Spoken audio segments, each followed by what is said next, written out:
I'm too fat to be wanted, she whispered. The giant rancher said, then I'm the only one who wants you. Dry Hollow, Wyoming Territory, Saturday morning, 1883. The air in Dry Hollow carried the smell of dust, hay, and hot bread. Wagons creaked past the church road, and merchants shouted prices for beans and flour. Beneath the bright autumn sun, the whole town seemed alive. Everyone except the woman standing alone beside the general store. Her name was Tally Whitlow, 23 years old, round as the harvest moon and just as gentle. Her dress, simple gray cotton, strained slightly at the seams, and the ribbon around her waist tied in a bow that barely reached. Her cheeks were full, soft with color, and when she bent to adjust her shoes, her shadow looked wide enough to cover the step beside her. But her eyes, calm, brown, and thoughtful, had the patience of someone used to reading small print and swallowing big hurts. She carried a wicker basket filled with ink bottles, folded parchment, and a few handwritten signs offering her service, letters written, accounts kept, reading and writing lessons, quiet, honest work. She had come to the Saturday market to find her first client. She'd spent half the night rehearsing polite words, how to sound firm without sounding proud. Good morning, she said, her voice careful but kind to the shopkeeper arranging apples. I can read contracts and write letters for folks who need. My rates are fair. The man didn't even look up at first. When he finally did, his mouth twisted into a grin. Well, now, he said loud enough for others to hear. Ain't that something? What can a girl your size write besides a menu? Laughter rippled from a nearby stall. A woman selling ribbons chimed in. Maybe she could write recipes. Lord knows she's tried a few. Tally's grip on her basket tightened.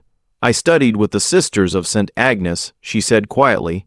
I can read land deeds, tax ledgers, freight manifests. The shopkeeper snorted. Tax ledgers. Sweetheart, you'd break the desk before you balance it. The laughter grew meaner. Someone in the crowd whispered, look at her. Bless her heart, trying to sell words when she should be selling pies. Tally turned to leave, blinking fast, but a passing man's shoulder knocked into hers. Her basket tipped, ink bottles shattering on the ground, bread, parchment, and carrots spilled into the dirt. She bent down quickly, skirts pulling tight at her knees, trying to gather her things. Her face burned hot as a forge. The laughter stung harder than the fall. Watch your step. Someone called out mockingly. She made the ground shake. Another answered. The sound of it cracked something inside her. Her hands trembled. She whispered to no one, don't look. Don't look at me. And then a large shadow blocked the sun. Ma'am, a deep voice said above her, steady and low, are you hurt? Tally looked up and for a heartbeat forgot to breathe. The man towering over her looked carved from mountain stone, tall, broad, with shoulders that filled his shirt and arms that seemed made to lift oxen. His hat shaded a stern brow and gray eyes that didn't mock her, didn't pity her, just saw her. Behind him stood 3 children, a boy about 6, watching wearily, a smaller boy gripping the man's coat, and a little girl, barely 2, clutching a rag doll. He reached out a callous hand. Let me help you. Tally hesitated. People were still watching, but his voice left no room for shame, only steadiness. She placed her small round hand in his palm swallowed hers easily. He lifted her with such care that her feet found the ground before she realized he'd done it. The man bent down to pick up one of her crumpled flyers. His rough fingers smoothed the page. He read every line. You truly know how to teach letters? He asked. I need someone to teach my children and to keep my ranch accounts. The crowd hushed. Even the laughter died off. Tally swallowed, her voice barely audible. Yes, I can do that. But the humiliation still clung to her. She kept her eyes down, unable to meet his gaze. I don't need your pity, she whispered. Then softer, broken, I'm too fat to be wanted. The man stepped closer until she could feel the warmth from his chest, his shadow covering her completely. He leaned down so only she could hear. Then, "I'm the only one who wants you." And in that single breath, the whole market seemed to forget how to laugh. The Ridge Hollow Ranch sat at the far edge of Dry Hollow, nestled between a slow creek and a long spine of hills that rolled like sleeping buffalo. It was a stretch of land as wide as sky and twice as silent. The buckboard wagon rattled along the dirt road, pulled by two aging horses and driven by a man who spoke almost nothing. Harland Ridge, 34, widower, rancher, and the sort of man the town never truly understood. His sleeves were rolled to the elbow, revealing arms thick with muscle, the kind earned from work, not show. His jaw was dark with stubble, his brow furrowed in thought, and his eyes stayed forward on the road, like he trusted it more than people. Beside him in the wagon bed sat Tally Whitlow, hands folded around the straps of her bag. The wooden seat creaked under her weight, but she sat upright, spine straight despite the growing ache in her lower back. 3 children sat across from her. Elias, the eldest at 6, guarded and quiet. Micah, 4, fidgeting with a piece of twine, and little Suki, 2 years old, her thumb in her mouth, eyes round and unblinking. No one spoke. When they reached the ranch house, Harlon climbed down and offered Tally a hand. She took it hesitantly, surprised again by how easily he lifted her down like she weighed no more than his tool bag. The house stood large and weather-worn, but not neglected. A porch ran the full length, its steps groaning under each boot. "This way," he said. He led her into a side room just off the kitchen, clean, simple, with a narrow bed, desk, and small bookshelf. "You'll take your meals here or with the children. Chores start at first light. Lessons after breakfast, ledgers after that." Tally nodded. "I'll show you the ranch books tonight," he added. "They've been a mess since my wife." He didn't finish the sentence, just turned and left the room with quiet steps that somehow still shook the floor. Tally placed her bag on the desk and took a moment to exhale. She could still feel the weight of the townsfolk's laughter from earlier, but here on this land, everything was quieter. There was room to breathe. Later that morning, she was brought to the main sitting room where the children waited. Elias sat on a bench like a miniature version of his father, arms folded, brows low. Micah was lying upside down across the rug, and Suki stood near the window, silently watching the chickens outside. No introductions were made. Tally sat on the floor, not on the bench, not on the chair, right there on the braided rug, skirts billowing around her like a soft gray sea. The boys glanced at each other. "I brought something," she said. From her satchel, she pulled out a small hand-stitched book. The cover was soft leather, faded with edges worn from use. She opened it to the first page. "It's called The Goose Who Forgot How to Honk," she said. Micah turned over. Elias leaned but didn't move closer. Suki didn't turn at all. This goose couldn't honk, not even once, not even to warn his friends. So, the other geese said he was useless. But what they didn't know was she flipped the page to a simple drawing of the goose flying in front of a storm cloud. He could still fly better than all of them. By the 4th page, Micah was scooting closer. By the 6th, Elias was leaning in, one brow lifted. By the 8th, Suki sat down beside Tally quietly, wordlessly, and rested her head against the woman's soft upper arm. Tally kept reading, not pausing, not reacting. She only smiled, just a little as her voice warmed into the story's final line. Outside the window, Harlan leaned against the porch post, arms crossed. He watched the children, watched Tally's gentle presence hold them like a quiet storm, and something deep in his chest shifted. something he hadn't let move in a long, long time.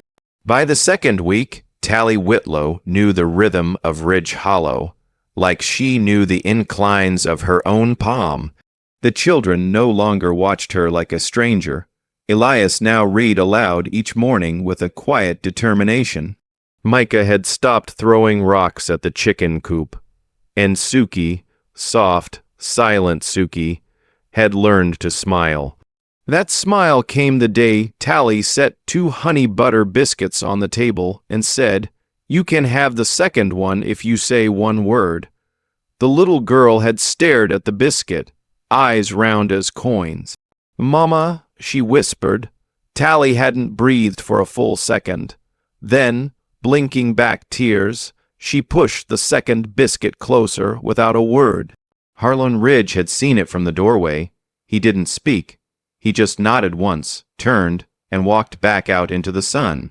He was always watching, not with suspicion, but with the quiet gaze of someone who measured things by weight and worth.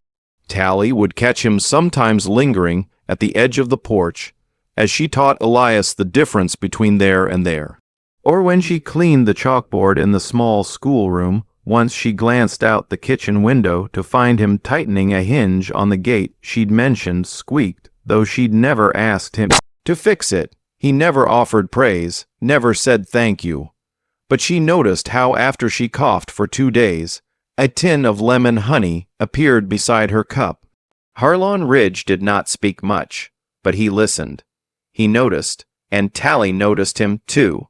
The way his shoulders shifted when he lifted a hay bale without effort, the quiet command in his voice when a colt refused the bridle, the way he took his coffee black, but always stirred it 3 times before drinking, and how once when it rained, he was the only one who thought to climb the ladder and nail down the loose corner of the roof before the storm hit. He worked with sleeves rolled high, and his broad back bent low, while thunder cracked and wind tore at the boards. Tally had watched from the window, heart tight. That man, she thought, does not know he's still building a house for someone.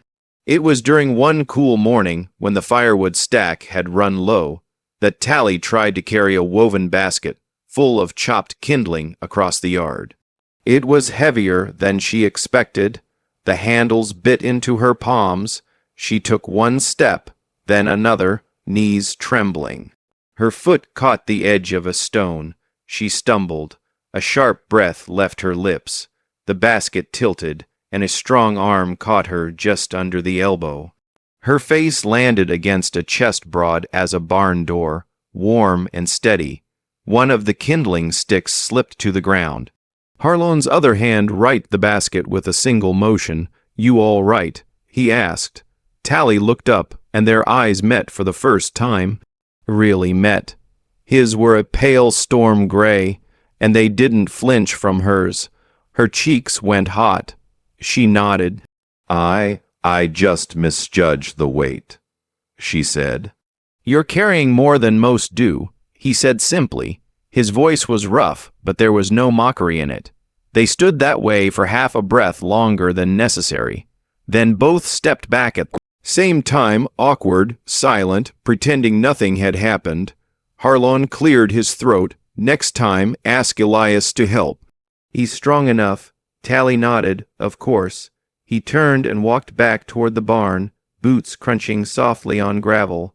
She stood for a moment longer, heart pounding like hooves on dirt. Then she gathered the scattered stick of kindling, held the basket tighter, and walked toward the house. Neither of them looked back, but neither of them forgot. The storm rolled in fast, without warning. Thunder low like growling wolves, lightning splitting the night sky over Ridge Hollow. Rain came heavy and hard. Wind slammed shutters against the walls. Somewhere near midnight, a deafening crack split the sky, followed by a roar that was not thunder. Then came the smell, sharp, acrid, undeniable smoke. Elias was the first to rise, eyes wide with panic. Micah tumbled from his bed already. Crying, Suki sat up, dazed, mouth open but soundless. Tally threw open the window. The horse barn was on fire.